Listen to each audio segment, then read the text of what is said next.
इमरान खान ने पहले दिन से जो पाकिस्तान की फ़ौज है उसकी मजबूती की, उसकी पायदारी की, उसके दिफा को मजबूत करने की बात की।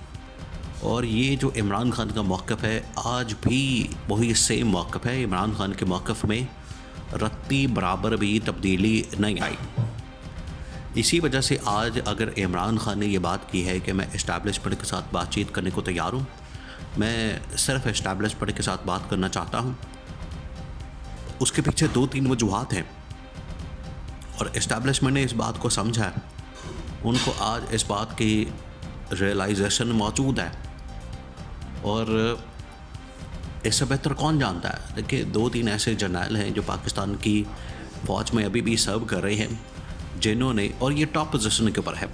जिन्होंने नवाज़ शरीफ के साथ काम किया और उनको पता है कि नवाज़ शरीफ या शहबाज शरीफ दोनों भाई असल में ये एक ही सिक्के के दो रुख हैं। अपने आप को बड़ा ये शहबाज शरीफ साबित करने की कोशिश करता है कि मैं बड़ा इस्टेब्लिशमेंट की आंखों का तारा हूँ, उनकी आंख का तारा हूँ और मैं इस्टेब्लिशमेंट की नज़र में बड़ा ज़बरदस्त आदमी हूँ। अपने आप को बड़ी साबित करने की कोशिश करता है कि मुझे मेरा इक़्तिदार ना किसी तरह से छीना जाए, बस मैं इक़्तिदार से चिमड़ के बैठा रहूँ, कुर्सी से चिमड़ के बैठा रहूँ, मुझे कुर्सी से अलग ना किया जाए, जिसकी वजह से ये सारी बातें करता है। और ये नवाज़ शरीफ और शहबाज शरीफ दोनों असल में एक ही सिक्के के दो रुख हैं और जब इनका फ़ायदा निकल जाता है, मफाद निकल जाता है, तो ये इस्टेब्लिशमेंट के ऊपर हमलावर हो जाते हैं। और जनरल आसिफ गफूर से बेहतर कौन जानता है कि इन्होंने, जब general Asif Ghafoor DG ISPR थे, तो इन्होंने पाकिस्तान की फ़ौज के ऊपर जिस तरीके से हमला करके डॉन लीक्स किया, वो पूरी दुनिया में पाकिस्तान की फ़ौज को रुस्वा करने का मंसूबा था, जिसको जनरल आसिफ गफूर ने नाकाम बनाया। आज ये पूरी दुनिया के अंदर अयां हो चुका है ये पूरा मंसूबा। तो इस्टेब्लिशमेंट के अंदर अब ये सोच पाई जाती है कि इमरान खान के साथ या तो अडयाला जेल में या फिर उसको GHQ के अंदर बुलाकर मुज़ाकरात किया जाए। अब ये इंतहाई अहम मामला है, इसको आपने समझना है। देखिए इस्टेब्लिशमेंट के अंदर जो सोच पाई जाती है वो मुख्तलिफ़ सतहों पर पाई जाती है और इसके अंदर जो टॉप मिलिट्री कमांड होती है, इसके अंदर कोर कमांडर्स वगैरह या लेफ्टिनेंट जनरल के रैंक के जितने फ़ौजी ऑफिसर शामिल हैं, उन तमाम की जो ओपिनियन है या उन तमाम लोगों की जो असेसमेंट है या उनका जो एनालिसिस है, उसको आखिरकार सामने रख कर, उसको जहन में रख कर ये सारे मामलात आगे बढ़ाए जाते हैं। अब इस हवाले से पूरे पाकिस्तान से एक रिपोर्ट मरतब की जाती है, पूरे पाकिस्तान से एक असेसमेंट की जाती है और एक पल्स जो है उसको लिया जाता है। देखिए पल्स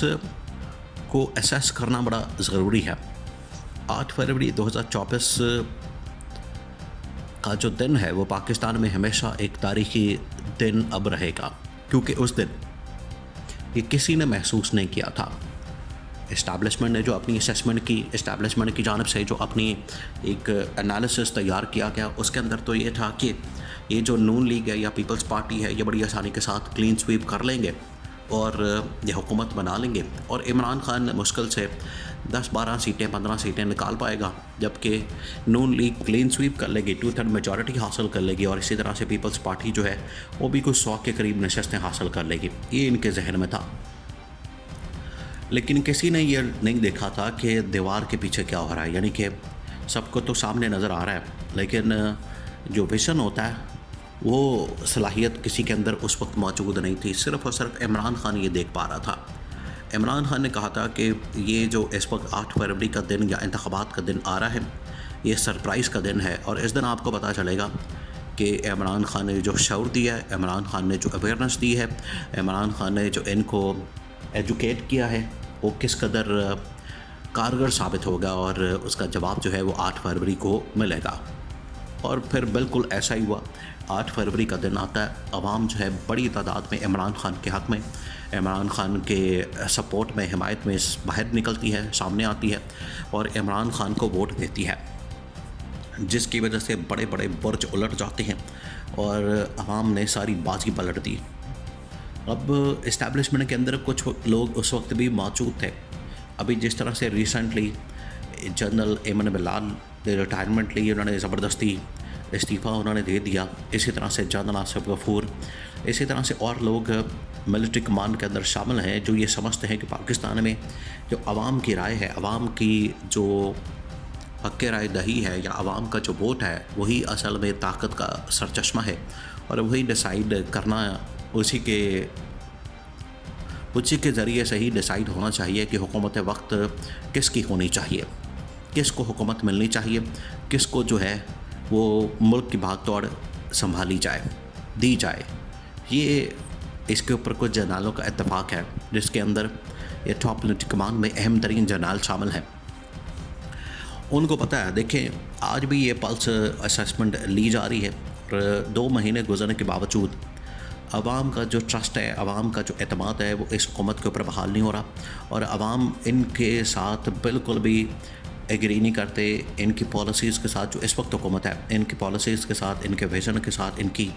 जो भी कारकर्दगी है उसके साथ किसी सूरत भी आवाम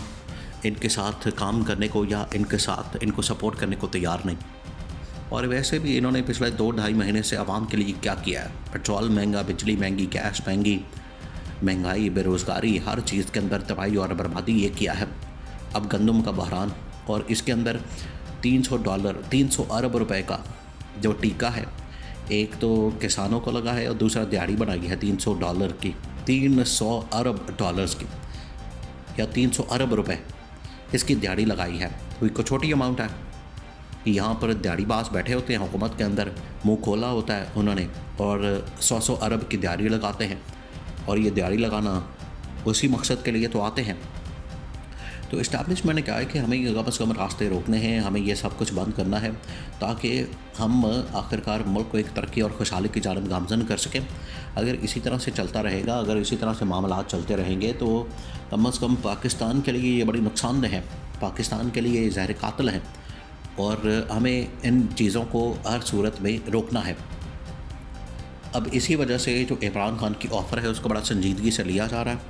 उसके ऊपर गौर व फिक्र किया जा रहा है और रास्ता निकाला जा रहा है कि या तो फिर हमें ख़ुद जाना पड़ेगा इमरान खान के साथ। कुछ न्यूट्रल लोगों को डाला गया बीच में कि बातचीत की जाए इमरान खान के साथ और कोई ना कोई मुज़ाकरात के हवाले से रास्ता निकाला जाए, या तो हमें ख़ुद जाना पड़ेगा उधर इमरान खान के पास, अदयाला जेल में जाके मुलाकात करनी पड़ेगी, या फिर इमरान खान को इधर लाना पड़ेगा GHQ के अंदर और इमरान खान के साथ मुज़ाकरात और बातचीत करनी पड़ेगी और इमरान खान के साथ कम से कम ये समझ आ जाएगी कि उसका नुक्ता नज़र क्या है और उसके पास विज़न क्या है, वो किस तरीके से पाकिस्तान को बहरानों से निकाल सकता है, जो कि इमरान खान के पास ही ये असल में विज़न मौजूद है। और इस हुकूमत के पास इतनी कैपेसिटी नहीं है कि पाकिस्तान को बहरानों से निकाल सके, और सिर्फ इमरान खान है और उसके पास विज़न है, उसके लिए रिहाई बड़ी नागुज़ीर है।